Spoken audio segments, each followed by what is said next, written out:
Okay, my friends, very quick. This is from the University of Arizona, who has samples of the asteroid Bennu, and I've been asking to have it analyzed and no results. Now, this is from Gary Hendricks. He says, would this qualify as proof of life on Mars? University of Arizona images showing creature activity on the surface. Would that qualify as proof of life on Mars? And he's showing this stuff here and saying, is that proof? Now, I have contributed some here, and I am a level 3 contributor. Now, I'm saying no. It's the real biology is the Mars crab, the Mars Morse code, and the Mars blueberries.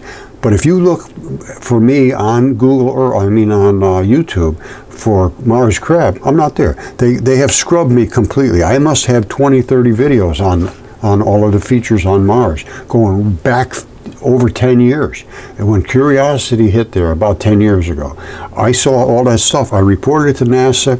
They scrubbed it from the internet. I have videos coming one right after the other, and I'll show you right now why I can say all the things I'm saying. Okay, my friends, most exciting day today at Mudfossil University. Roger Spur here talking about Mars, which we did go to Mars. Maybe we didn't go to the moon. I have no idea. But I can tell you one thing for sure. I have studied this very carefully, and we absolutely went to Mars. And these are going to be the pictures from Mars. Now, this goes way back to 2004 was the first, what they called it, I think it was Opportunity, then Curiosity, and now Perseverance. Curiosity is the one that I got involved with heavily. I followed every single thing they did, and everything was wide open at that time. And then it just, and I'll show you why it went. Let's start. Okay, my friends, hang on to your hats. Another shocker du jour, gratis, of Mudfossil University. Roger Spur here. What are we going to be talking about? Mars. I know a lot of people think, oh, we never went to Mars. We went to Mars. I followed this thing better than the people that were doing the research. I was on every bit of this from the beginning to today, and I have never seen so much incompetence anywhere in my life. All right, this is from the Science Channel. And Mars blueberries, traces of life that once called the red planet home, ? NASA's unexplained files. Well, virtually everything they did was unexplained because they're not looking at the evidence. Now, this is Opportunity started transmitting mission controls. Elation started, turns to shock from what they saw. Now this goes back to 2004. That's 20 years ago. All right, what were they shocked about? Right here. They call them the Mars blueberries. They were everywhere. Spherical grains, and this is really bizarre. Yes, 20 years ago now. So now they're racking their brain. Where did they come from? What are they doing here? How did they get these little balls on Mars? All right, this is Stanton Friedman. He's a big hotshot in astrophysics. He says, well, we get rid of mysteries by naming things, giving a name, something we can understand. We just called them the Mars blueberries and then just walked away from it. And he said, I think we're too quick to just walk away from something because we gave it a name. Yes, because we have the identical same things here on Earth. Identical. You see this? This is what's called basement layer. All of these Mars blueberries are on top of that, just as they are the Moki marbles. Now here is the assumption, obviously. They say obviously something powerful had happened that blew these little balls up into the air and made these balls, and they fell down everywhere. There's no question about it. It's completely obvious. Well, I say no, it isn't at all. All right, so here's their explanation. A giant meteorite hit and blew all these little round balls, and then they came down. The effects of meteorite impacts provides exciting new information. All right, this is from Chinese TV. You didn't see much of it on American TV. And this goes back about 10 years ago, and this is about The Mars rover captures image of a crab-like object. Listen to what she has to say. And finally, let's turn our attention to the story that's gaining a lot of attention online. The Mars Curiosity rover has taken a strange image of a crab-like object on the red planet. Now, the picture is captivating the minds of space enthusiasts all over the world. Amid the social media buzz that followed the release of the pictures by NASA, some claim to find it's proof of alien life. Sadly, however, scientists have been quick to offer a logical explanation. They attribute it to the same phenomenon that causes people to see shapes in the clouds. Yeah, all they said was, oh, that's just Paradeolia. Let's look at something else. All right, this is pretty good. There's 9 things up on Mars that they can't explain, and they just don't want to talk about. Now, this is the one we're going to show. I'm going to show you in a second. There's no denying this whatsoever. Now, listen to this. Crab. In July 2015, Curiosity beamed back a horrifying image that seemed to show a large, crab-like creature sitting in the mouth of a cave. Enhancing the image reveals a set of spindly limbs and what could be a pincer. NASA refused to investigate. Did we miss any out? Yes, you did. You missed the Mars Morse code, and I will explain that in a second. But this is very good that they wanted to do this. This is called whatculture.com, science, what culture. This goes back 8 years ago, and this happened before that. They made a montage of all these different 9 strangest things spotted on Mars, and very briefly, boom, boom, boom, boom, right down the line. And yes, I understand what they were seeing because it is biology. Look at this guy, very good response. NASA refuses to investigate. Then what are they driving around Mars for? NASA refused to investigate. NASA refused to investigate. I sent them all this. I said, that is biology. I'm going to show you the biology it is. And then the crazy thing is, I submitted all this to Yale too. Ends up, NASA gives Yale a bunch of money to do a study to see if it's possible that things could petrify in this manner as I showed. And Yale said, yes, it is possible. Soft tissue. Well, here, let me show you what they did say. This is their paper. And now this is from 2016. I submitted all this long before that to Yale. Exceptional preservation of soft-bodied creatures promoted by silica-rich oceans. That's exactly what I talked about. Silica, heavy silica, I said 50 times. It's in that area.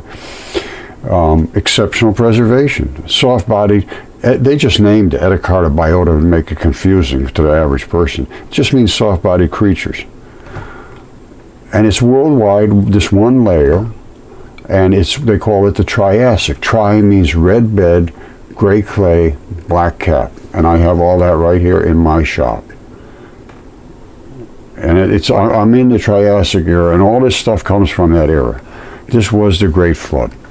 This is what kills them. This is what the academics are so very, very up against. Now, let me show you that Mars crab. But this is, again, this is from Yale, and this is long after I submitted all this stuff to them and to NASA. And who paid for this? Well, NASA did. Hold on, here's what it says right here. And this is very good. This is from the same time that they released this study and so forth, Yale News, and we figured it all out and all this nonsense. But they're talking about these are supposed to be the first fossils that ever, there was no creatures before this. And these didn't even have teeth or bones or anything. Well, absolutely they did. These are bones. That's my buddy Caesar. He's a goose or some kind of a feathered fowl. And if anybody knows that pattern of feather, I'm still trying to find somebody. I've seen it before. Somebody said a wood duck. I looked at him. I don't think so. But anyway, this is some kind of a waterfowl. Anyway, everything here petrified flawlessly because of this specific situation. It was a hot water flood. They don't understand any of this. And they say it's from 540 million years ago. The creatures were small as a few millimeters, as large as a meter. No, they were just absolutely enormous. Many of them are outright bizarre. Don't resemble anything alive today. They're saying maybe it's some sort of failed evolutionary experiment. Yes. Yes, it was exactly what it was. All right. A big part of the answer involves how they fossilized. I know how they fossilized. It's because of the collagens and the kerogens coming down from phospholipids, which is P, down to aluminum silicates, which is feldspar. And virtually everything here is coated with feldspar. Now they say these animals were before even the evolution of shells or teeth or bones. Obviously not true. Obviously not true. And guess who paid? And this is who I submitted my stuff to, Derek Briggs.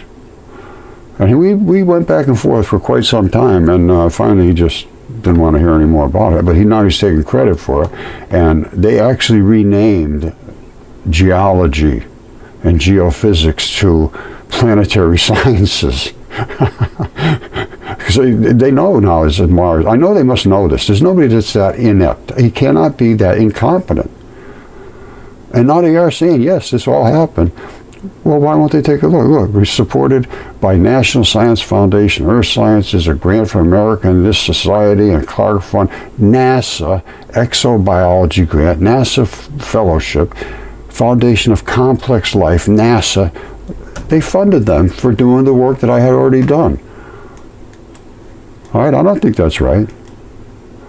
So let's talk about the Mars crab. And I said again, boom! I hit it like a ton of bricks. Everybody had the same information that I had in all of the major universities and all of the government agencies. I sent it to everybody. Now I might have been cut out of it because they put me on a lot of spam lists. Because I did. I sent it to everybody. I mean, I sent it to people in government. They're spending $20 billion a year for NASA. You'd think they have somebody up there that could understand biology. The Mars Moki marbles and the Mars blueberries, right there, identical. Something should have been tripped off. Let's investigate. This, tell me what that is.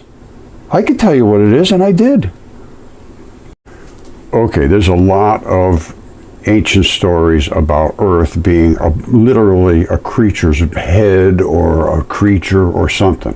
Gaia, and then if you look into Apollodorus and Hesiod and all that, the Earth is an entity basically that mated with the sky and had all kinds of monsters and giants and crazy things.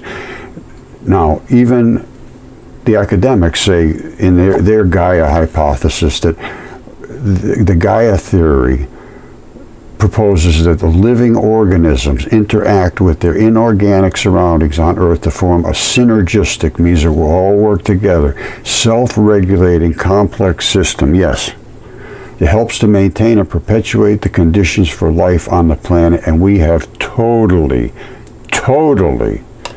destroyed that. Now, who else thinks that the planet was a living creature, and it needs to have the interaction of living things, and we have diverted everything and sucked everything out and burnt everything up and converted and distorted and chemicalized everything on the planet. And guess what Jesus Christ said? He said, whoever has come to understand the world has found only a corpse. It's only a corpse. The Earth is literally a corpse. I'm going to show you. I'm going to start right off with Mars being the same as the Earth, too. Because as far as I could determine, the ancient things that were written in the mythology, all appear to be true. These were gods. Whoever has found this corpse is superior to the world. It just means you know more. There's literally nobody on Earth that would have ever suspected this, and I did not either. And I don't think anybody has in history until I started putting the pieces together. And this is from the Nag Hammadi text. And Jesus said, whoever has come to understand the world has found only a corpse. And he also said in number 80 that you found a body. You know, Jesus said, he who has recognized the world has found a body, the body.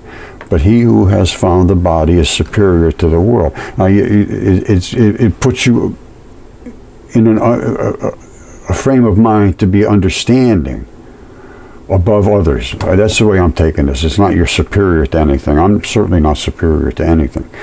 However, I understand what I see. And these things are for you to see. And then to give to others as a test. That's the whole deal here. These aren't things just for you to see and go home and say, oh, no, I'm smart. No. You're going to be smart. You're going to be understanding. Which you're not now. If you're going to and accepting academic interpretations of all of the things that I'm showing you, they refuse to investigate. And this is what they refuse to investigate right here. Let's start with the Mars crab. You know, before we do that, I have DNA tests on this, which is a left human hand. This is the pad that runs down here to your little finger.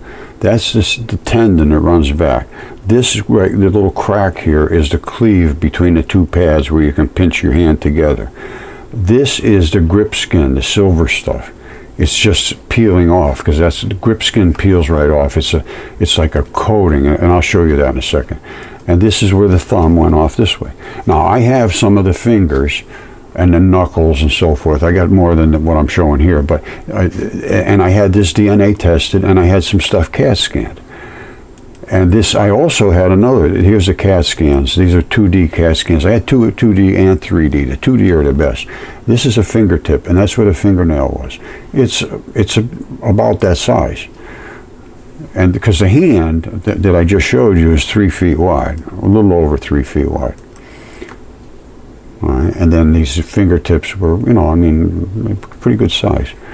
And this was the back of the finger, and these are the two tendons run up the side, the black and the whitish looking because of the different colored blood, and the bone, and that's the fingertip, and that one was CAT scan because it was small enough to CAT scan. Now here's the big one. This one right here, that's a fingernail. You see that? Take your time and look at this. This comes around this way, all the way around the fingernail up here, and it's nicely, it's in good shape. Now, that's the fingernail, still attached. This is the little, it's cartilage, I believe, and it's between the bones so they don't rock against bone to bone. That's it right there, that little round disc. See that?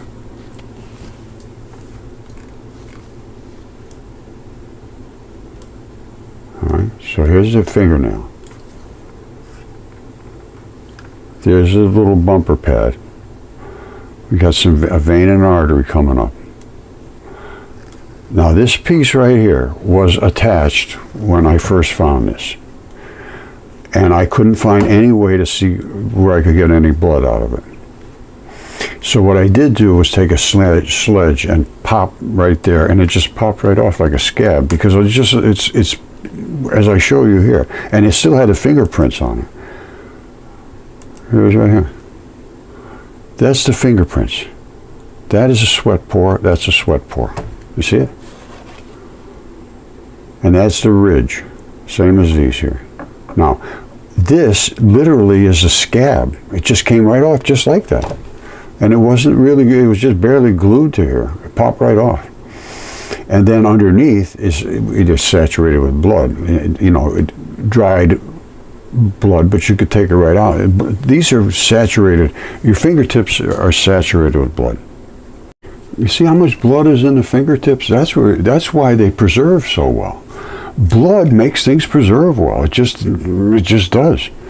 This is that fingertip that I showed you was in the CAT scan. Now the reason this Velcro is on there, I'm holding this piece on, which I took it off of here so I could see the bone, and you can actually see the bone. And this is the fingertip, and this is the bottom of the fingertip. And right there, if you were an anatomist, you would know there's an apical tuft. It's a round ball like this. And as a matter of fact, here's one right here. Totally eroded. Right there. And every one of those little sockets here had balls in them. And those straps, you see the straps running back? This is where it's at right there. You see it? You can see it's round. If you, in the right light, you can see all these things can be seen quite easily. And that's what allows you to do all these little fancy things with your fingertip. And there's that cut right there.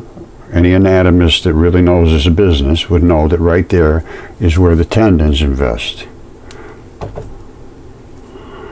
All right. Now, so they're saturated with blood. There's blood. Actually, some of them leak the blood right out of them. I'm not kidding you. I have ones that leak blood right out. And but anyway, I had the big one. There was no blood on the surface. There was no place I could find where I could find to get any blood. So and right under there, saturated with blood. Now, the same DNA tests I had done, don't forget I had this done, I had the one with the smaller fingertip and the big hand, and then this I had done as well, which is also a human lung. So this is about our size, maybe a little bigger. And this is where the lung invests at the bottom. It's saturated with blood. I drilled a hole inside. Well, you can't take it from the surface because you're going to get the contamination. I don't care what you do. You got to drill inside, which is why I broke that off, and you got to drill inside. Now I can get blood right out of here. There's no problem. If I scraped this down and then took it, it would be fine. But you got to get a little past the surface. Well, I would say a pretty good distance past the surface, and then the second drill is where, of course, you're cleaning and everything. And you got to use precautions. And the second drill is what you take the stuff from, and then I sent it off to be DNA tested, and they did a fabulous job. 3 DNA tests, the lung and the 2 fingertips. All 3 of them came back as human mitochondrial DNA. All right, this is right from NASA. This is a NASA picture. That's the crab exploded, so we can see it, and this is what it looks like in the matrix of stone that it's in. Now, what would form such a thing? And NASA just said, well, it's just one of those things. It's Paradeolia, you're seeing something that isn't there. No, I say it's PhDolia. The more you get educated, the less you can see reality. PhDs can't see what they're seeing right in front of their face. Any biologist should know, an anatomist, that that's an artery. And these are the blood vessels, and that's the vein coming back up to be resurfaced. And this is muscle sarcomeres. You say, well, Roger, how can you say that? Well, here's how I can say it. I can show you exactly how I can say it. You see that thing right there? That's the artery. All of those little jobbers going in, the legs, are blood vessels to feed this muscle sarcomere. And you say, how do I know it's a muscle sarcomere? Well, I can show you why. You see these breaks here? That break here. Let me use my little pointer here. So here we are feeding the muscle with blood, because muscles have to contract. And to do that, they require a lot of oxygenated blood and transition metals and so forth. It's a little bit of a process, but it's nothing really that sophisticated. You have 2 sets of slabs, and they come right in together. When they open up, they're relaxed. When they come together, it's contracted. So that muscle can do this, or it can do this. Not a big thing. Now, how do they do that? They do it with what's called a sarcomere. And this basically is a sarcomere. It has one of these and one of these, and when it pulls together, they go together. So that instead of being that wide, it's this wide. Now let me show you on, and the stuff that's left here is connective tissue. Connective tissue is collagens and kerogens. It's a really tough strappy substance, and that is connective. It connects things in your body, connective tissue. It's tendons and all the really fibrous stuff. Now let's see what this looks like if it was anatomically looked at. And don't forget, we need a lot of blood. And as a matter of fact, I have one of these in my shop. I'm going to show you. It didn't erode this much, but it has all the same stuff. First of all, we're going to look at what the sarcomeres look like. All right, so let's do that. All right, you see this? These are like gluey places where the sarcomere blocks glue together. And then they have this in between where when they contract, they slide together. This is contracted. You don't see the open white spots anymore.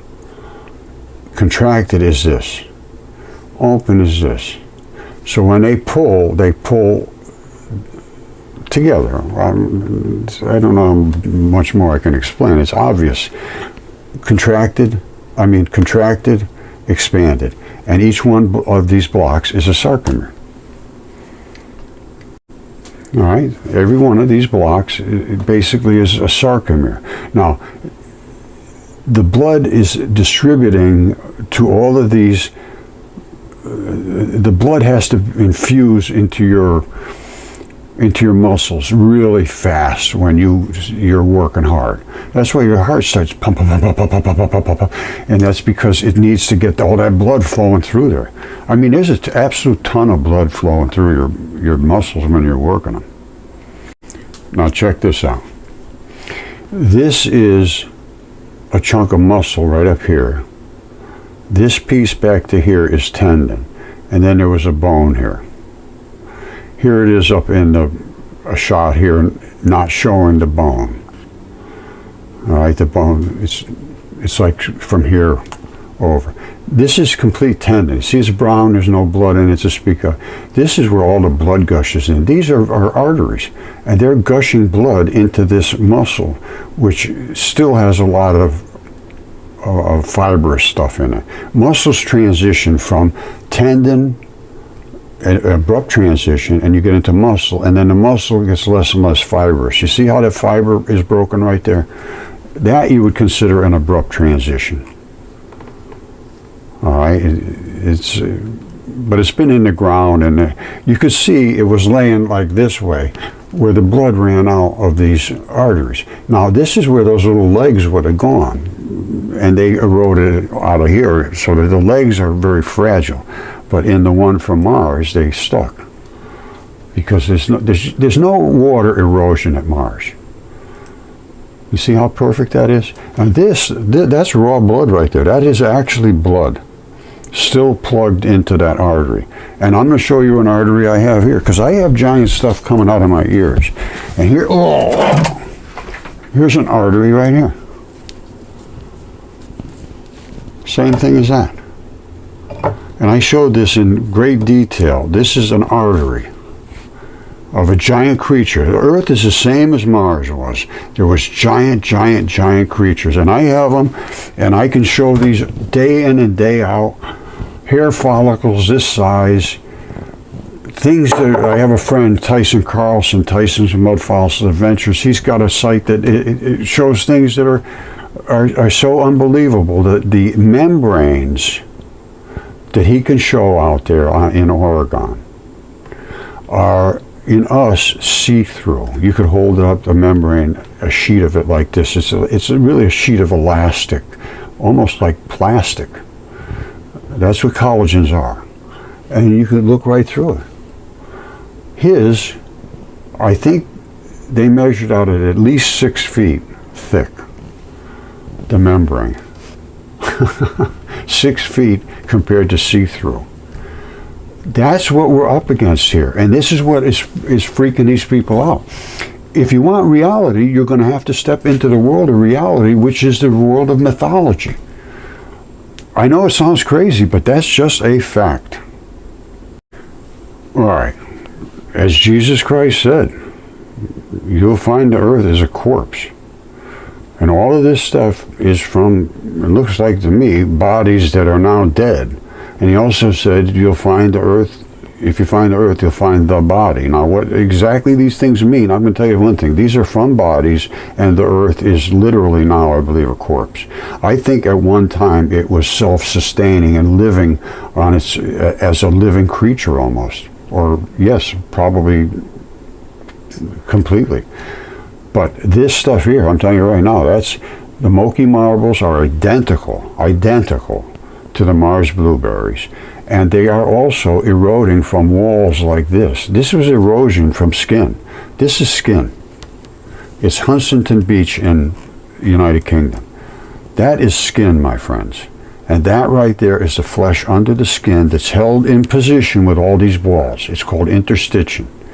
And you can pull it this way and pull it that way, and it'll come back to where it was originally. And the only reason these balls are laying here is because it's been eaten away, and the balls don't erode like the mud does, which is the clay, which is the flesh.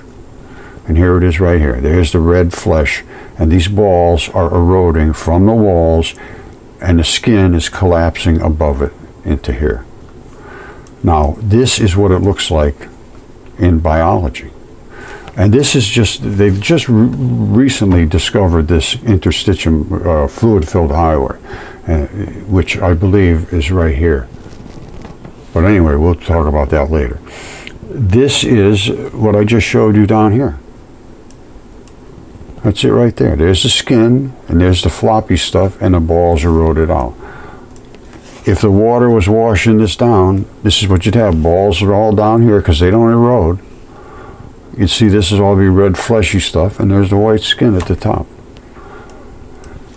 These balls are everywhere. That's why you see them everywhere. They're just everywhere. And they are everywhere on Earth. And there's no explanation for them, so the geologists won't talk about them. This is what happens. NASA will not discuss the things that they discovered because they have no explanation for it. So instead, they just keep walking around in circles. I presented there's no reason whatsoever that the things that I am presenting here shouldn't be looked at.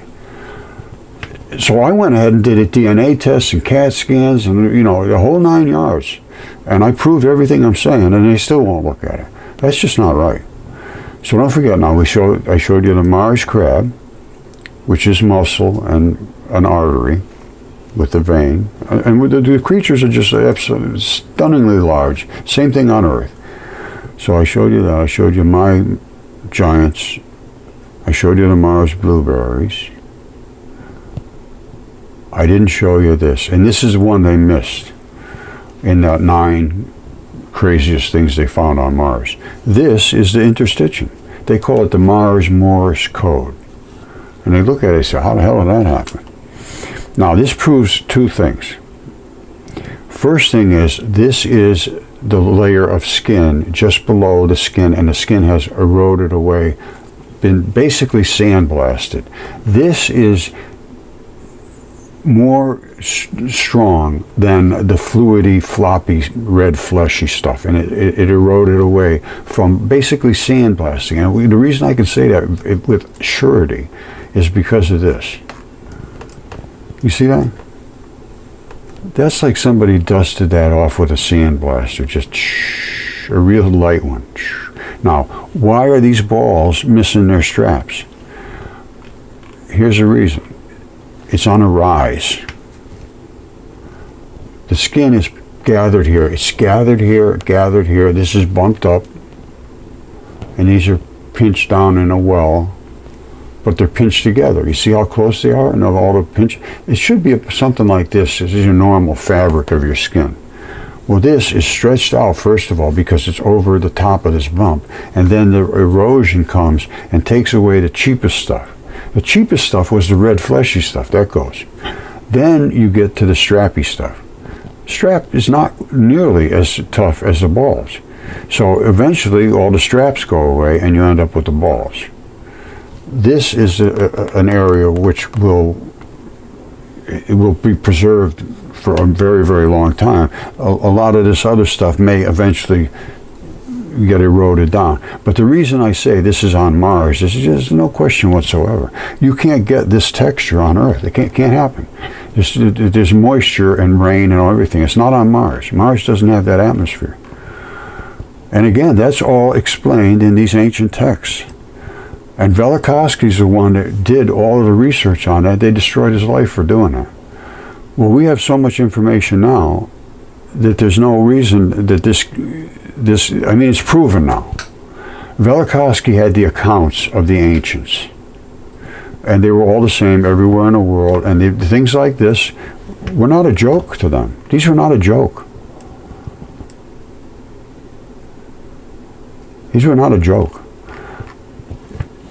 Venus, according to Velikovsky and according to the ancient texts, not just Velikovsky, it said the feared god Jupiter, who was Zeus, gave birth to a fiery comet that almost hit Earth, which wiped out everything on Earth and caused the Triassic era. It was the Great Dying, it was called.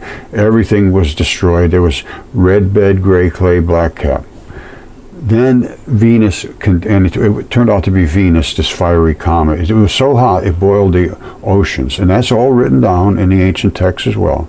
Coleman Bible says the trees will be destroyed and the oceans will boil and the creatures will be engulfed. And that's what happened. Creatures boiled and they turned into body parts. That's why I have all these body parts. Cellulose and all that stuff sort of broke down almost exclusively. So that's why you don't really see a lot of trees. People say, oh, those are trees, those are trees. No, not usually. They're some of them are giant hairs, literally giant hair. Giant hair, this big around. And I mean, this one here is a hairball that I have here. It's not that big around, but it's pretty good size. And they got just absolutely stunningly large, as you can see from this picture. If that's skin and that's flesh, and these are the tendon balls, forget about it. Forget about it. Now this is that layer this is the layer of interstitium. They just discovered a newfound organ, which is that fluid-filled highway. And this is where all those balls accumulate in here. You see them down here? That's so you can stretch your skin and do all that stuff and it will come back. This here is up on Mars too. That's a vein and an artery. There was something sticking up. It looks like it might have been a foot or something. I don't know what it was. But that's the vein and artery. Everything else eroded away. And you can see, you see these little ripples here? If you look close at the details, you can see some things that make sense. You see this? This is like the artery coming up out of there. And it would, if this had been up this high, and everything just eroded, that's the tough spot. That's much tougher than these. But you see the little ripples? See the little ripples? And here's the artery would be coming up this, it would still be sticking up just as it is in that last picture I showed you. Either that or something's growing up there, a tree or something. But I say it's what I just said it was. And this is the muscle, little muscly looking stuff, see? And these, as far as I'm concerned, were vein and artery. Probably the artery here. The artery is normally bigger than the vein. I think I have showed a ton of stuff to support my claims. And not to have it looked at and paying $20 billion a year to these people and having them say, wow, we think we might have found some popcorn or something. Hold on. All right, this just came out today, 20th of June, 2024. Perseverance finds strange popcorn rocks on Mars suggesting past water flow. This. Perseverance's mission is centered on life on ancient Mars, along with searching for fossilized evidence of ancient life. It's searching for and trying to understand environments that could have supported life. Well, let's look at the life that was there, and then we'll discuss that. This is insanity. It's been 10 years. They've been just driving around here, and oh, we don't want to look at that. I can't imagine being part of this. I really can't. It's stunning, absolutely stunning. What's on there that they just, either have no interest in or they have nobody there. They're talking about popcorn features could also be evidence of water, like mineral veins. Like, how about veins? Indicates water flowed through these rocks. Yes, in veins. Okay, this is interesting. This is the first time I've seen this name. Steve Squires is the principal investigator about these Mars blueberries, and he's talking about it. Now, I could be censored on this, like, okay, I should be able to comment on this and play it, but I'm just going to show this one shot because sometimes they shut you off. Now, this is NASA Jet Propulsion Laboratory. We're paying for this, so I should be able to comment on this. Now, Steve Squires is the principal investigator, and he's talking about these Mars blueberries, and they were just totally blown away when they saw them. On the surface of the Mars at that location was all of these tiny little blueberries. All right, this is right from JPL, NASA JPL. So these are the people that did this, and here's what they have to say. And when the rover first turned on its cameras, it saw that the rim of the small crater was lined with exposed bedrock. All right, they say bedrock. That is basement layer of your skin. All right, so you got your skin, and then you got all your little interstitium balls, and then you got your basement layer, and then you go below that. That's my interpretation. Let's see what he has to say. So we took out our microscope for the first time and we took a picture, and the surface of Mars at that location is littered with an uncountable number of little round things. That were called blueberries because they looked like blueberries in a muffin. What we discovered was that those are features that form in water. And they form in water. Well, let's just watch this. And they were a really definitive sign that there had been liquid water. This is tissue. This is tissue that's evacuated of all its fluids, and it still has some of its balls in there. On the surface of Mars sometime in the past. You know, after we left Eagle Crater, we went to Endurance Crater, and that's the crater we drove down in. And there we did what the geologists call an in-sequence stratigraphic section, which is essentially reading the chapters of the Martian history book in reverse. You see that? This is not sedimentation. It's not sedimentation. That is biology right there. You want to see what it is? I'll show you. All right, this is a tissue mat. Basically, I believe this is tendon, and this is the way it flexes, and it can stretch a little bit, not much. Tendon is tough. And this is what we just saw up here on Mars, basically the same sort of thing. You see all this? That can do this little bit of stretching and so forth. It's cracked here and there now, but normally it was made to be able to do a little bit of this and that, a tendon. And I believe that's what that was, a tendon. Okay, so anyway, NASA refused to investigate these sarcomeres and the Mars crab and the Mars Morse code and all the other biology things that are on Mars. Instead, they keep spending a ton of money saying we'll keep looking at maybe there was water here a long time ago. Well, there was a lot more than water there. There was biology all over Mars. Here's the muscle sarcomeres, and here is the Mars crab. There are the sarcomeres. They just eroded away. See, this is why you know this is Mars, because see all the dust? There's no erosion here of water whatsoever. Everything here has just sort of dusted out. So it's left everything pristine. You can see details you never see here on Earth. You never see that. You never would see these blood vessels coming out of there. They're just too fragile. They just go away, which is exactly what happened on mine. I showed you mine right here. That's the artery right there. And that would have had these little things coming out of it, going all over to service this muscle. And these also service the muscle. You need a lot of blood for muscle. This is the muscle side. That's the tendon. And then the bone was right up here. These are exceptionally preserved, soft-bodied creatures. And they come in chunks. They come in full body parts. They come in bones that are complete or bones that are broken. This one's broken. Inside is a different substance. It's the marrow has a different molecular chemistry to it than the surface, which is feldspar. Feldspar is the protective coatings, which is the collagens and keragens. And again, I think I showed you this before, but what it is phospholipids are the membranes that coat all your organs and muscles and tendons. Every single thing has a membrane. Even your red blood cells, even blood cells have membranes. Everything has a membrane. And it's made with phosphorus. Now, when that boiled down, and everything was in a hot water flood, when it boiled down in the presence of a lot of salts and silicates, it transitioned down into aluminum silicate.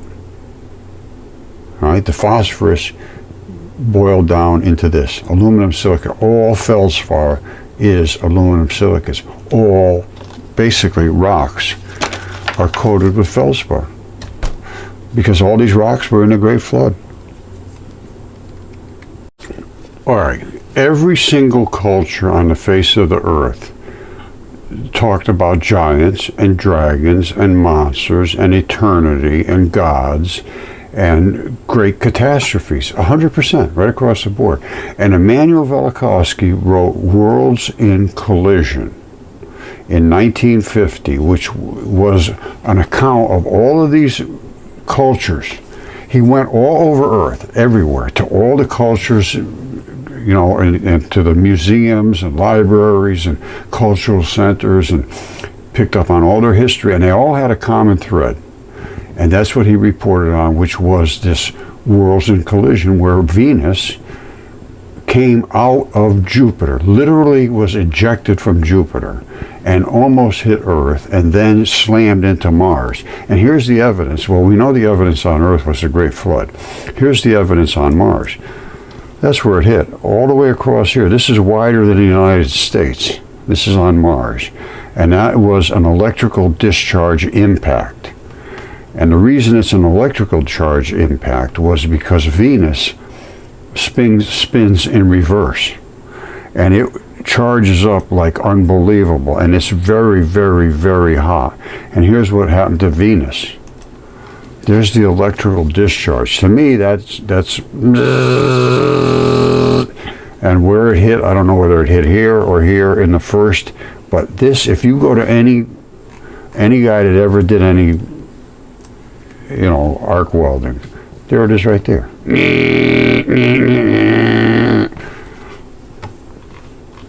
I know this one didn't tear a hole across. It doesn't look like a crater.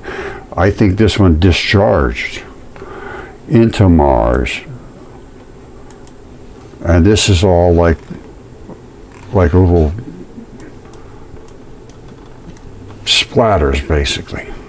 Like, I believe this would be the impact site, and it just splattered all that stuff away. You have to see some other better shots. I just have these gross shots, but I believe they're very, very accurate. See this? This is what I just showed you, the Valles Marineris crater that goes all the way across Mars. This is much wider than the United States. And this appears to be the impact site. They call it a giant volcano. No. That is the impact of Venus into Mars. Totally recorded in history. 100% recorded. And there were supposedly 3 events, cataclysms to Earth, 52 years apart, where Venus went out and almost hit us, went out and came back and almost hit us again, apparently, and then something else happened, whatever. It's all recorded, and we're going to go through Velikovsky's accounts, because then he gets past this, where what happened to the Earth after this? What happened to the Earth after we had the Great Flood? It was called Ages in Chaos. It was another book he wrote. And he had another one, Oedipus and Ignaton. And he used all of these ancient texts, this Epiwa or something.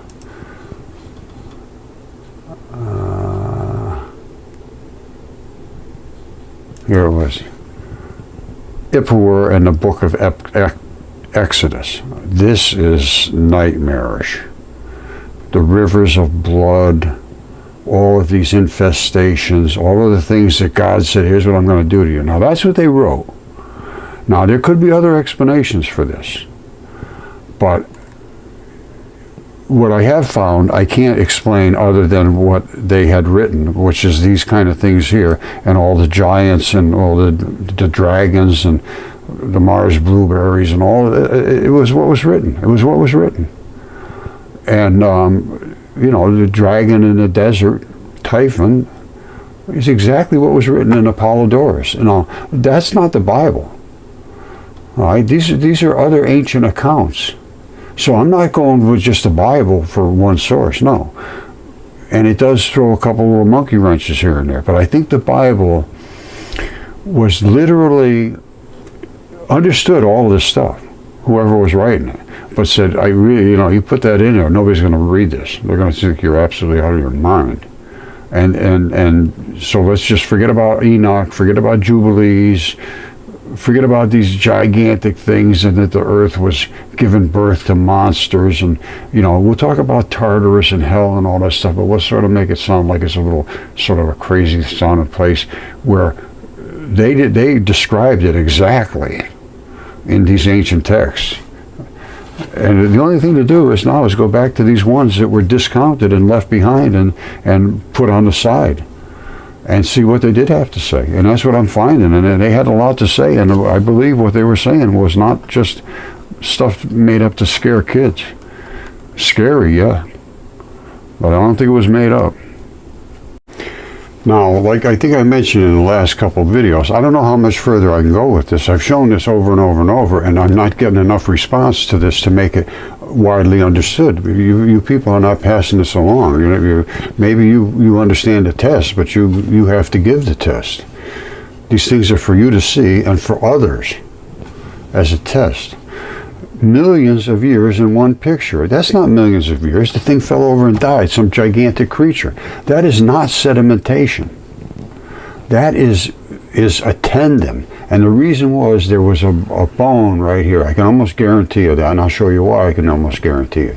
The bone just erodes away because they're calcium, so these salty, hot, silicon-rich waters eroded muscle, which is this side, and bone, which is this side, and leaves tendons. Tendons they don't really transfer, they don't migrate things through them. They're tough as hell. And here it is right here in mine. Here's the tendon. You see that? There's the tendon.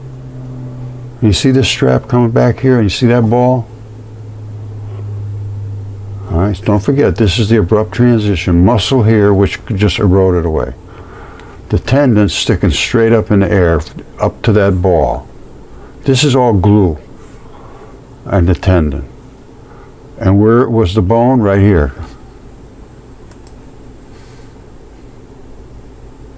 All right, where'd I go with her? Hold on. Stay with me, don't run. Here it is. That's where it's actually attached. Remember I showed you the ball? This right here, from right down here down, and right over to here, is the tendon. That didn't erode. You see the little stripes coming through here? That's what tendon is all about. It's all straps.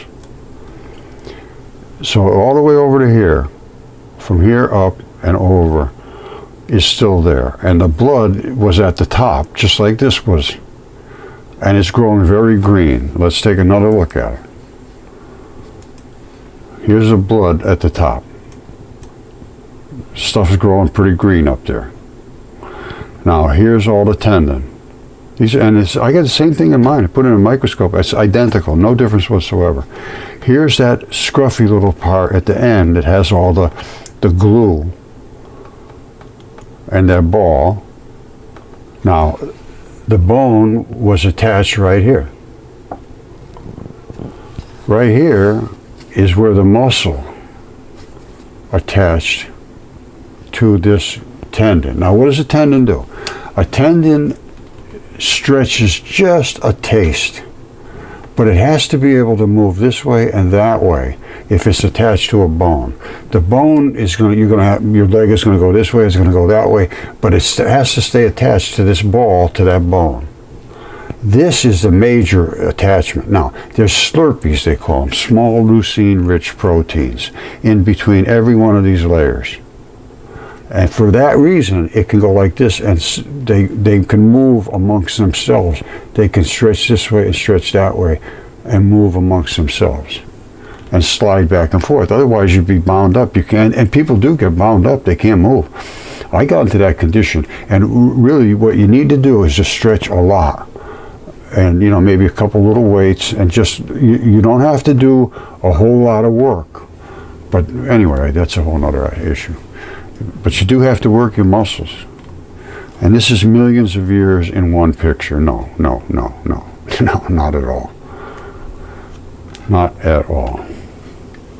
Okay, I guess I'm going to wrap it up at that. I've presented way more evidence than is necessary to merit an investigation of the things I presented. And they're giants, and this really is eternity and history. If the things they were writing about our afterlife is true, I want to know about it. So that's why I've had to do this stuff myself. You can't find it anywhere else. The giants and the myth and the history, the religions, everybody had their own religion because they had their own gods. Now, were they independent gods, or were they just part of the pack that everybody had a little territory, something like that?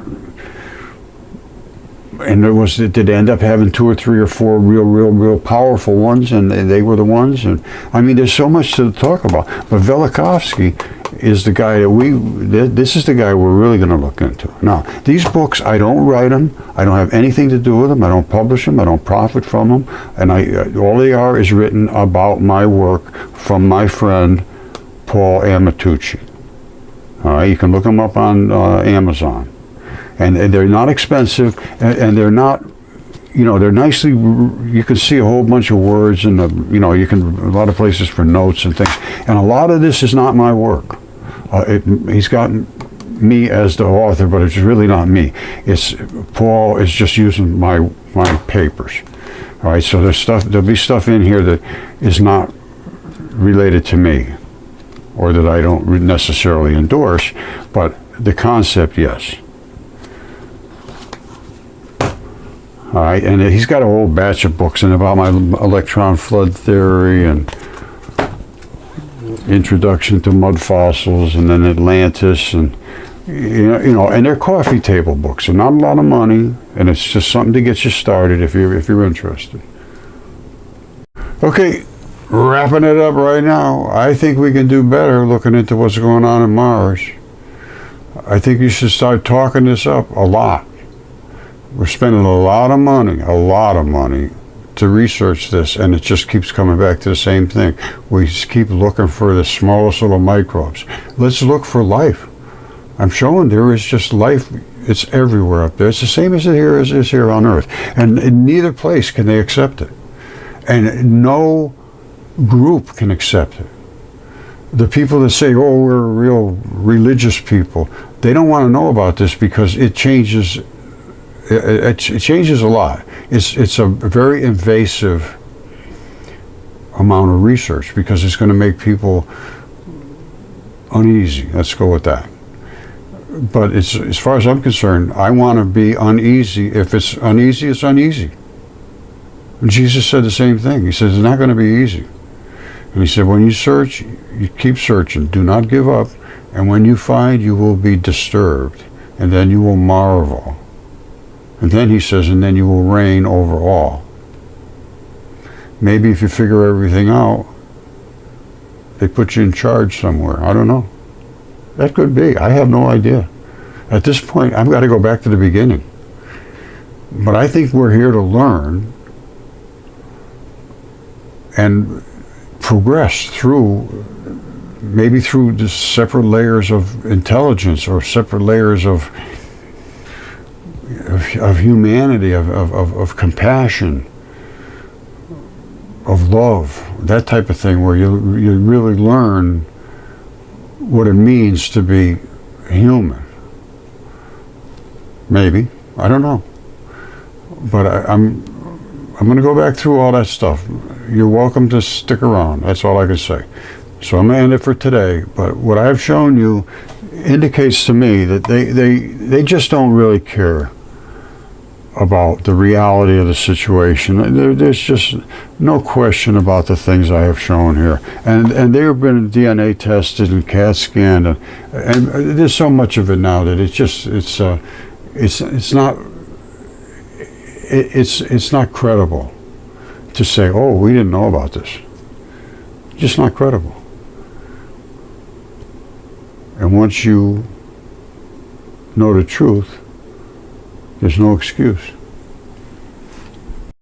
Okay, I'm going to try to contact Stephen Squires. He was the head investigator for the Mars mission there, for what they were discovering, and in charge of trying to figure out what it was. Now, I think I have things to add. That's all. I'm not trying to go against anybody or anything. This is strictly in the interest of science. That's it. All right, I love you all, and I expect some kind of response. This is a government agency, and he's making these claims, and I have some claims to make. That's how science works. Let's find out.